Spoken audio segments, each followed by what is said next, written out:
Hello and welcome. This is Plain Dad. In this how to put words behind a video in Capcut. So first, open up and import a video that you have. Make sure that someone's encompassing it with an emphasis. For example, this is walking one.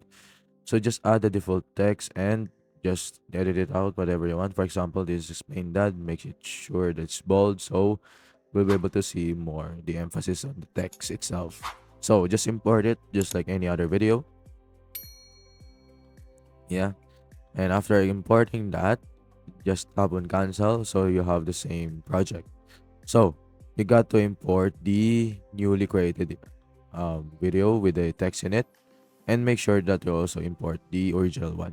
So what you're going to do is put up on the timeline the two videos itself.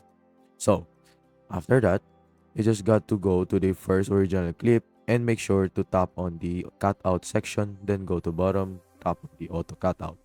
Wait for it to finish in processing, and as you can see, you just got to put it on top of the imported video one. So if you play now, you'll be able to see there that the person now is highlighted and walking behind the text, and that's how easy it is. And you just got to import it, and that should be it.